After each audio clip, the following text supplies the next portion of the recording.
everyone, my name is Mary, and I'm here to talk to you about the socially constructed gendered body. The previous animation you just saw was a simplistic and humorous approach to how early on gendered roles are placed upon us.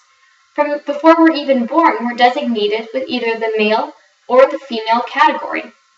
In this video, we're not only going to be talking about how gender can change throughout your lifetime, we're going to talk about the outlets that support masculine and feminine ideals, and then try to answer some of Judith Lorber's questions regarding how bodies are both beautiful and unattractive, what makes them that way, and who holds the power, who gets to decide.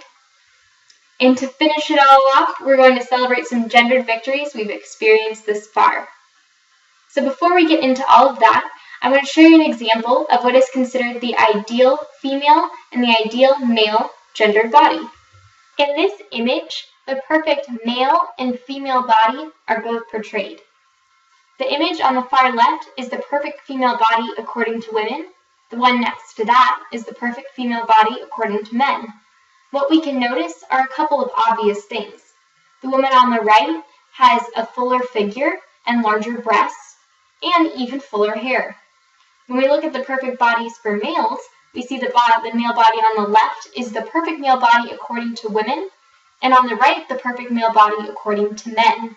What we can notice is that the hairstyle is a lot more clean cut.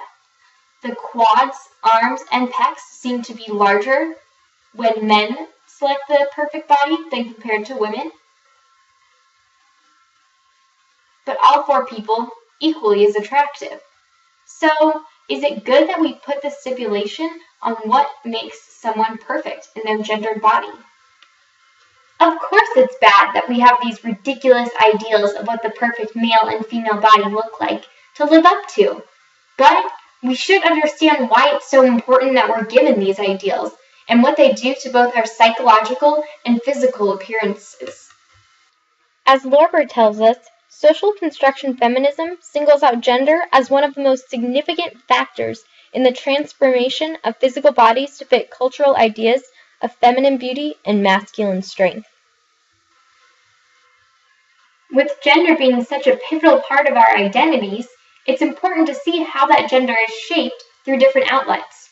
Think about being a kid and looking for toys at your local store. You were given a blue aisle and a pink aisle.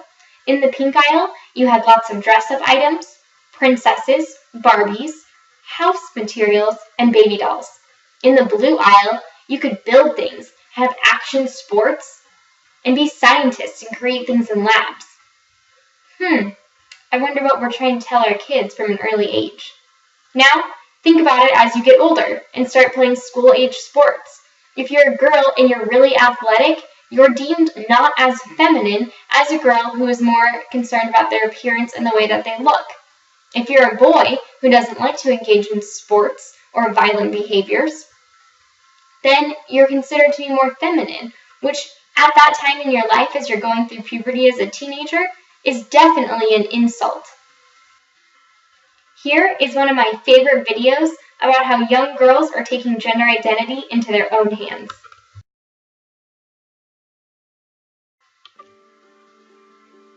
Hi, Erin. Hi. Okay, so I'm going to just give you some actions to do, and just do the first thing that comes to mind. Show me what it looks like to run like a girl. Here.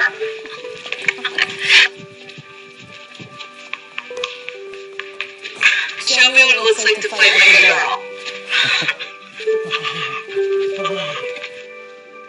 Now throw like a girl.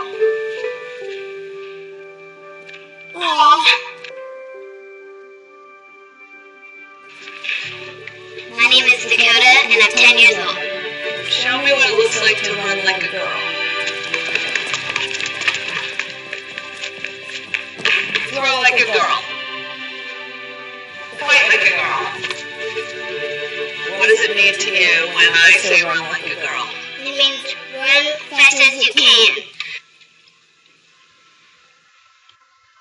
Now that we have some knowledge on what makes up the physical aspects of being a male or female, let's look at the mental part. When we think of masculinity and femininity, what are the first things that come to mind? When we're thinking of someone masculine, we think that they're mentally strong, they're tough, they're unafraid, normally unemotional, and they are very protective. When we think on female emotions, on the other hand, we think of someone who is very nurturing and soft and who needs protecting. So what are we going to use these ideals for? And better yet, how are we going to change them so the bridge between female and masculine emotions is not so extremely far apart? When I look at myself, I know that I identify as a female. On the outside, I have female characteristics. But although I identify with that female gender, a lot of my thought processes involving decision-making and emotional responses are way more masculine than they are feminine. A counterexample to that is my boss, who is a 6'4", 250-pound male who is on the exterior about as manly as you can get. But on the interior, his emotional makeup is a lot more feminine than it is masculine. So if two average people are experiencing this cross between masculine and feminine ideals, what makes it so different when we're thinking about someone who is transgender or cisgender? And how can we better understand these marginalized groups? I have an idea. It's time to take back the power that we've given to cultural imagery to define our gender roles. We've left it up to our medias, in particularly, to decide what is okay to be male and female. Recently in the media, that I'm sure all of you have heard about, is the Caitlyn Jenner controversy. People are questioning motives, publicity, and all things like that, but what they have failed to recognize is regardless of what motives are taking place, the conversations have been created because of her.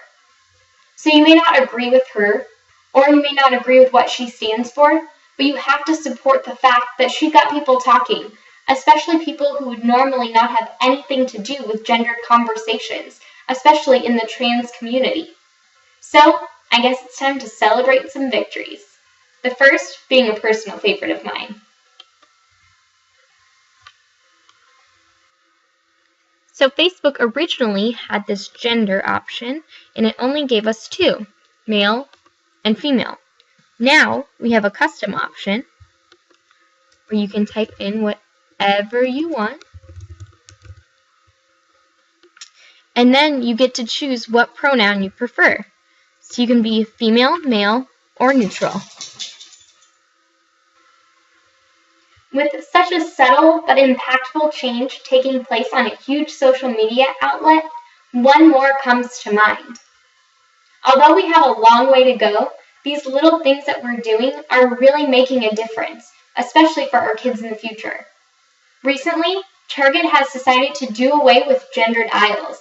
Aisles will now be a neutral color, and toys will be intermixed, so girls do not feel like that they only have to be princesses, and boys do not feel like they only have to be firefighters or police officers or ninjas for that matter.